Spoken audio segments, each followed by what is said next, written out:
Selamat pagi, adik. Selamat pagi, Bu. Oke. Ini bagaimana duduknya, sudah nyaman? Sudah, Ibu. Oke, buat diri senyaman mungkin ya, supaya kita melakukan kegiatan ini berlangsung dengan rasa nyaman. Oke, adik. Sebelum itu, ini Ibu mau memperkenalkan nama Ibu. Nama Ibu Yubrina Kakamalo. Ibu sudah bekerja di ini sekolah sekitar 3 tahun. Nah, bolehkah Ibu mengetahui nama adik? Oh, Ibu.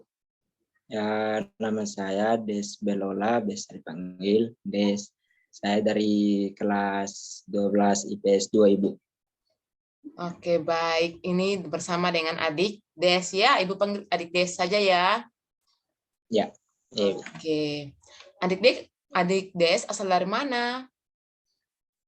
Asal saya dari Sua, Ibu. Oh. Oh iya, Ibu mau bertanya sedikit mengenai yang Badai Seroja kemarin. Bagaimana keadaan ini di sekitar tempat tinggal Des? Ah, ya seperti yang kita tahu bersama, Ibu. Itu kerusakan ya, palingan rumah-rumah itu angin deras begitu, Ibu. Jadi itu seng-sengnya itu ada yang terbongkar. Tapi syukur di tempat tinggal saya itu aman, Ibu. Oke. Syukurlah kalau begitu. Ibu senang mendengar bahwa tempat tinggal Des baik-baik saja. Ini, oh iya, Ibu. sekarang ini maksud kedatangan Des ke sini, apakah ada yang ingin dibicarakan bersama Ibu? Ya, Ibu. Ada sesuatu yang saya ingin berbicara bersama-sama dengan Ibu. Oke, baik. Ini jika ada ingin ini adik Des ini ingin bicarakan bersama Ibu, sebelum itu Ibu akan memberikan beberapa sedikit peraturan, sedikit batasan bahwa di sini Ibu sebagai fasilitator, Ibu hanya membantu adik untuk mendapatkan jalan keluarnya. Bukan berarti Ibu yang memberitahukan jalannya. Ibu bersama dengan adik untuk menemukan solusi masalah yang adik rasakan. Tapi adik sendiri yang langsung mencari ini jalan keluarnya seperti itu.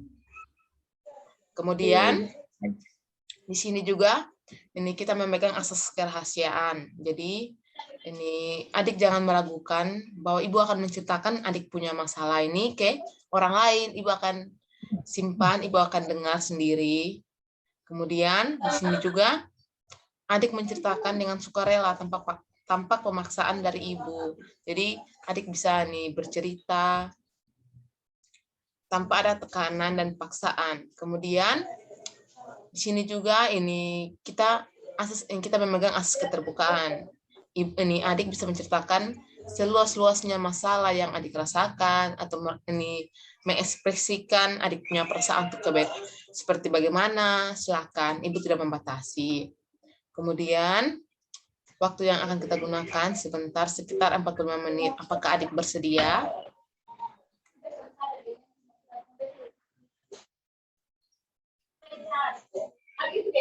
Apakah adik bersedia? Baik, Ibu, saya bersedia, Ibu, karena untuk penjelasannya Ibu ya, untuk saya untuk menceritakan masalah itu saya tidak ragu karena Ibu sudah memberitahu bahwa masalah saya akan tidak diketahui oleh orang lain dan masalah saya itu hanya diketahui oleh Ibu dan saya. Jadi saya bersedia Ibu untuk menceritakan masalah saya. Oke, baik. Kalau adik sudah memahami apa yang ibu katakan. Oke, selanjutnya, ini bisakah adik menceritakan apa yang menjadi masalah atau apakah yang menjadi permasalahan yang adik rasakan kepada ibu?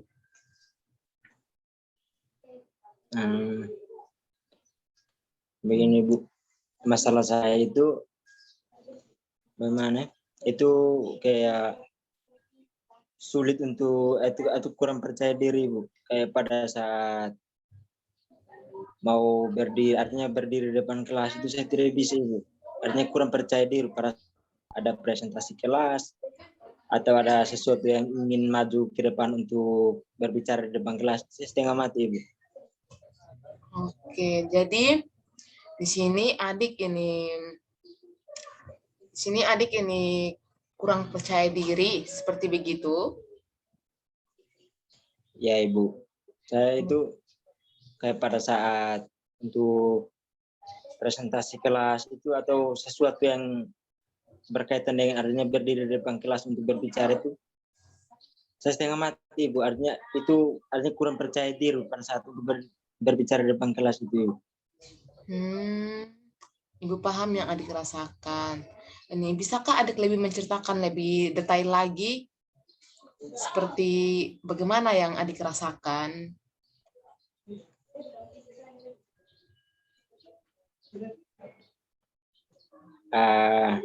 Begini, Bu. Saya pertama kali itu saya dari kelas 1 SMA itu kayak setiap kali presentasi di depan kelas itu saya kurang percaya diri, Bu. Dan itu pada saat guru menyuruh saya untuk ke depan itu pada saat berbicara itu saya apa yang saya pikirkan pada saat itu artinya itu semua fix untuk mau berbicara di depan kelas, tapi pada saat di depan kelas setengah mati untuk berbicara, Ibu. Ibu paham. Ibu mau menanyakan ini lebih lanjut. Apakah ini ketika adik ingin mempresentasikan materi, apakah adik sudah belajar atau belum? Untuk belajar Ibu, karena untuk apalagi untuk kayak presentasi kelas itu pasti saya belajar, Ibu. Artinya belajar itu untuk mempersiapkan diri itu saya rasa sudah bagus untuk besoknya untuk presentasi. Tapi pada saat berdiri di depan kelas itu nanti apa yang saya belajar tadi malam untuk artinya persiapan itu saya sudah lupa lagi.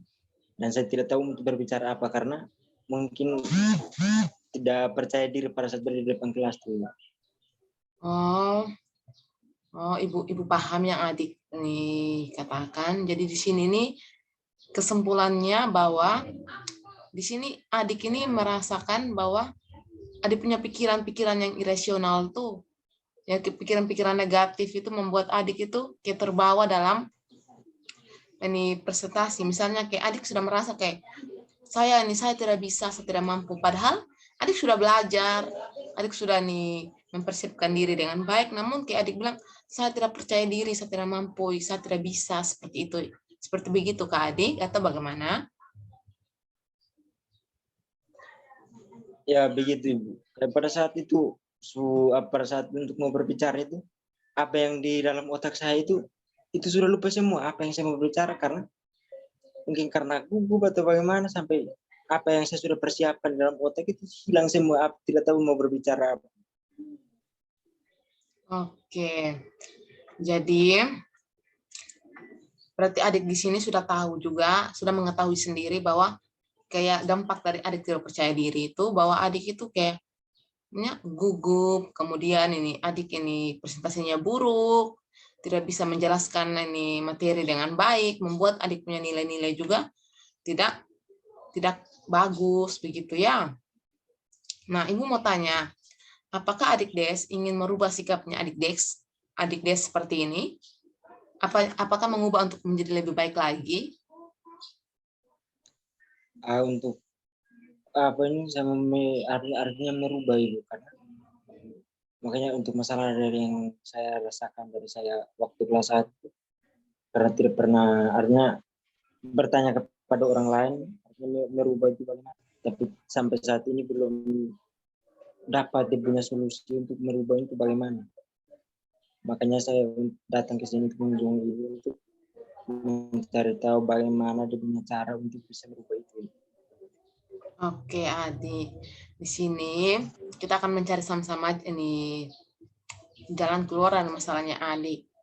Di sini Ibu mempunyai beberapa alternatif pilihan. Yang pertama tuh, adik bisa ini kita menggunakan pendekatan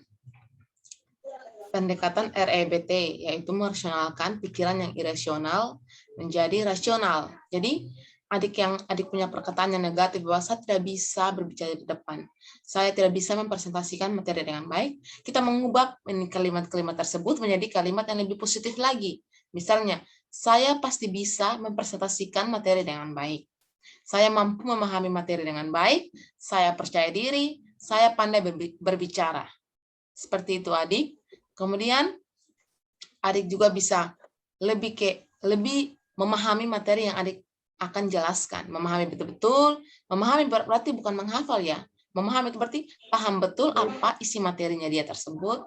Kemudian adik lebih sering berlatih ini menghadap kaca, berlatih ini cara berbicara, berlatih ini untuk ini cara menjelaskan materi dengan baik. Jadi ini Ibu mau dengar contoh dari ini adik DS mengenai cara ini merasionalkan pikirannya adik DS. Coba berikan contoh kepada Ibu, seperti yang Ibu jelaskan tadi. Ya dari penjelasannya Ibu, berarti saya harus membuang pikiran-pikiran yang tidak yang pikiran-pikiran negatif. Artinya pada saat saya berbicara, jangan berpikir bahwa apa nanti yang saya berbicarakan ini nanti akan salah di depan banyak orang begitu. Tapi saya harus berpikir bahwa apa yang saya sudah persiapkan itu salah benar, berarti saya harus berbicara itu, dan materi-materi yang saya artinya harus persiapan pada saat sebelum presentasi. Artinya sebelum presentasi saya harus mempersiapkan diri dengan baik dan memahami materi, dan bukan menghafal materi tapi artinya memahami isi dari materi tersebut, Ibu. Oke. Iya, betul sekali yang adik katakan tadi. Cuma Ibu sekarang mau minta contoh dari adik-adik.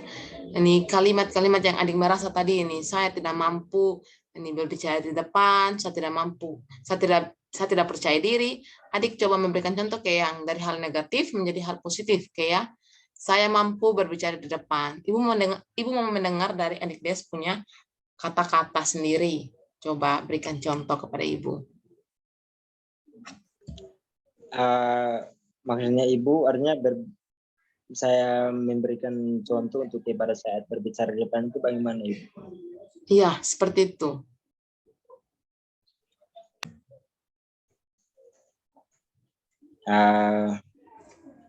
Baik, Ibu. Berarti saya harus bisa, dan saya harus artinya percaya diri. Saya tidak boleh artinya jangan ada pikir-pikir negatif bahwa nanti tidak akan diterima oleh orang lain atau nanti salah di mata orang lain. Jadi saya harus bisa, Ibu. Oke, Ibu sangat senang sekali melihat semangat dari adik Des bahwa inginnya sudah bisa memberikan contoh, sudah bisa juga untuk mau merubah pikiran-pikiran negatif menjadi positif. Oke. Ini sekarang ini kita sudah menemukan jalan keluarnya, adik juga sudah menemukan ini apa yang harus dirubah. Sekarang apakah ada yang ingin adik tanyakan lagi kepada Ibu?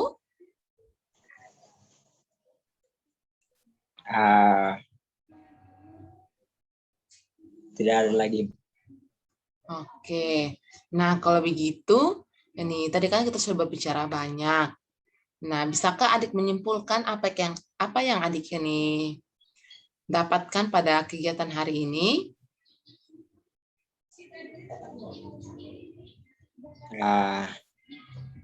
Sini yang saya dapatkan dari artinya pertemuan yang saya berbicara banyak dengan Ibu, di sini saya merasa lebih artinya merasa lega karena Ibu sudah memberikan artinya solusi untuk bisa cari dia punya jalan keluar itu dari permasalahan yang saya alami, yaitu kurang percaya diri pada saat berbicara di depan kelas. Kedepannya saya akan berusaha untuk merasionalkan pikiran yang irasional saya agar tidak menjadi rendah diri, Ibu. Dan juga ini berusaha untuk perbanyak kosakata dan latihan terus-menerus ke depan Ibu. Artinya supaya pada saat berbicara itu jangan merasa bahwa nanti tidak akan disukai orang lain atau tidak diterima orang lain. Dan juga pada saat kata-kata yang saya keluarkan itu orang lain bisa artinya merasa lucu dengan bahasa-bahasa Ibu. Dan saya usahakan itu. Oke, Ibu senang sekali mendengar apa yang Adik Des ini simpulkan. Alangkah baiknya apa yang Adik Des sudah dengar, yang Adik Des sudah paham, yang Adik Des sudah mengerti, Adik Des bisa lakukan dalam ini perilaku sehari-hari ya. Jangan merasakan ini rendah diri, harus merasionalkan terus pikiran kita yang irasional. Oke. Ya, Bu. Oke. Ini tidak terasa waktu kita juga sudah selesai dan Adik Des sudah menemukan jalan keluarnya, semuanya kita sudah menemukan. Ibu senang sekali. Nah, bagaimana perasaan Adik Des ketika ini konseling bersama Ibu? Perasaan saya merasa senang sekali, Bu. Karena ini apa namanya? Yang selama ini saya artinya masalah yang saya pendam tidak bisa ceritakan, artinya cerita dari orang lain juga tidak bisa tanggapi saya dengan baik, tapi hari ini saya bisa bertemu dengan Ibu dan Ibu kasih saya solusi, saya merasa lebih baik, Ibu. Oke, baiklah kalau begitu. Desbel juga senang, Ibu juga senang, kita semua senang. Oke. Ini ke depannya, minggu depan Ibu akan kita lakukan konseling lagi kembali. Ibu akan melihat perkembangan kamu ya. Dan sebentar Baik. Ibu akan mengirimkan evaluasi hasil kegiatan yang Ibu melihat penilaian kamu bagaimana ya. Baik, Ini nanti Ibu kirimkan lewat Google Form. Link Google Form lewat Google Meet, lewat Google Classroom ya. Oke, tak terasa waktu kita sudah selesai. Ini Ibu terima kasih, Mbak. Ibu ini ingin berterima kasih kepada Adik Des yang sudah mengikuti konseling kita walaupun lewat virtual, tapi Adik Des juga berkeinginan untuk ini melakukan konseling ini. Ibu senang sekali, Ibu bersyukur sekali. Terima kasih ya. Baik, Ibu. Terima kasih, Ibu. Selamat siang, Ibu. Selamat siang juga. Shalom. Shalom, Ibu. Saya pamit, Ibu.